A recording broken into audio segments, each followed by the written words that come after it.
പതിറ്റാണ്ടുകളായി ഇറാൻ ഏർപ്പെടുത്തിയിരുന്ന ഉപരോധം അടുത്ത 30 ദിവസത്തേക്ക് ഇറാൻ്റെ എണ്ണ വിറ്റോട്ടെ എന്നതിലേക്ക് അമേരിക്ക എത്തുക ചെറിയ കാര്യമല്ല, ചെറിയ ഡെവലപ്മെൻ്റ് അല്ല അത്.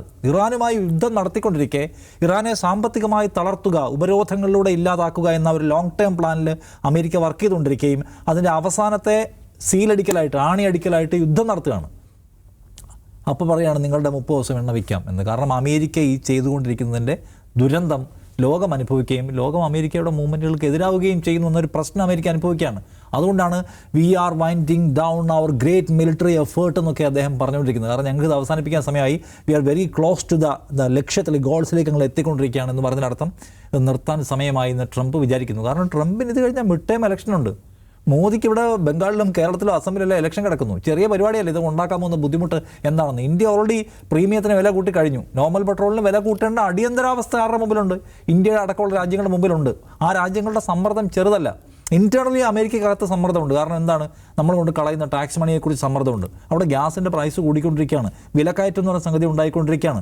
പൗരന്മാർ, പട്ടാളക്കാർ കൊല്ലപ്പെടുന്ന പ്രശ്നമുണ്ട്. അമേരിക്കക്കാർക്ക് ഭയങ്കര ഹൃദയവൈകാരികതയുടെ പ്രശ്നമാണിത്. കാരണം വിയറ്റ്നാമിൽ കൊണ്ടുപോയി കൊന്നു കളഞ്ഞത് 60,000-ഓളം അമേരിക്കൻ പട്ടാളക്കാരെയാണ്.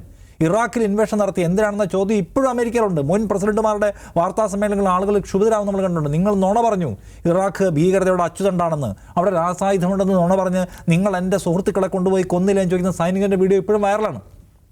5000 പേരാണ് അവിടെ മരിച്ചത്. 3000 പേരാണ് അഫ്ഗാനിസ്ഥാനിൽ മരിച്ചത്. കൊറിയൻ യുദ്ധത്തിൽ അമേരിക്ക കൊണ്ട് കളഞ്ഞത് 30,000-ഓളം ആൾക്കാരെയാണ്. ഇതൊക്കെ എന്തിനായിരുന്നു എന്ന് വിചാരിക്കുന്ന ആൾക്കാർ അമേരിക്കയിലുണ്ട്. അവരാണ് മംതാനിക്ക് വോട്ട് ചെയ്യുന്ന ആൾക്കാർ. ഇത് സീരിയസ് ആയിട്ടുള്ള ഇഷ്യൂ ആണ് അവിടെ. അവിടുന്ന് ഈ പറഞ്ഞ ആളുകളുടെ ശവമഞ്ചങ്ങൾ ചെല്ലുമ്പോൾ അതുണ്ടാക്കുന്ന വൈകാരിക പ്രശ്നം, ഓൾറെഡി അമേരിക്ക അനുഭവിക്കുന്ന വലിയ കടബാധ്യത, അതുണ്ടാക്കിയിരിക്കുന്ന ഒരു അടച്ചിടൽ ഭീതി, വലിയ തോതിലുള്ള തൊഴിൽ നഷ്ടം ട്രംപ് അധികാരത്തിൽ വന്നതിന് ശേഷം ഉണ്ടായതാണ്. അപ്പോൾ ഇതെല്ലാം ഇതിൻ്റെ ഒരു മൂർധന്യാവസ്ഥയിൽ നിൽക്കുകയാണ് ഇസ്രയേലിന് വേണ്ടി യുദ്ധം ചെയ്യുന്നത്. ഈ യുദ്ധം എങ്ങനെ മുന്നോട്ട് കൊണ്ടുപോയി, എങ്ങനെ അവസാനിപ്പിക്കുന്ന ക്വസ്റ്റ്യൻ അവിടെ നിൽക്കെ എണ്ണ പ്രതിസന്ധി രൂക്ഷമായിരിക്കുന്നു, ഗ്യാസിൻ്റെ പ്രതിസന്ധി രൂക്ഷമായിരിക്കുന്നു. അത് പരിഹരിക്കാൻ അമേരിക്ക ആലോചിക്കുന്ന ഹോർമുസ് പിടിക്കാമെന്നാണ്. അത് സിമ്പിളായിട്ടുള്ള കാര്യമല്ല. അത് എന്തുകൊണ്ടാണ് സിമ്പിൾ അല്ലാത്തെന്ന് ചോദിച്ചാൽ, ഹോർമുസ് നമുക്ക് നിയന്ത്രണ വിധേയമാക്കണം, ഇറാൻ്റെ ഈ മുഷ്ക് അവസാനിപ്പിക്കണം, നിങ്ങളെല്ലാവരും കൂടി വരണം എന്ന് പറഞ്ഞ് വിളിച്ചു. നാറ്റോ പോയില്ലല്ലോ. നാറ്റോയിലെ രാജ്യങ്ങൾ പോയില്ല. മറ്റുള്ള ചൈന വിളിച്ചു, ചൈന പോവില്ല.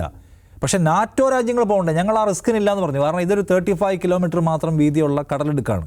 അതിൽ കപ്പൽ പോകാൻ കഴിയുന്ന സിഗേഷ് ഒരു 4-5 കിലോമീറ്റർ വീതി മാത്രമേ ഉള്ളൂ. അതുവഴി കപ്പൽ പോകുള്ളൂ. ഈ ടാങ്കറുകൾ അവിടെ എന്ന് വെച്ചാൽ കിൽ ബോക്സ് എന്നാണ് അറിയുന്നത്, ഇറാൻ്റെ കിൽ ബോക്സ്. നിങ്ങൾ അതുവഴി കപ്പൽ കൊണ്ട് ഓടിക്കാൻ ശ്രമിച്ചാൽ കപ്പൽ മുക്കും, കപ്പൽ പൊട്ടിത്തെറിക്കും എന്നതാണ് യാഥാർത്ഥ്യം.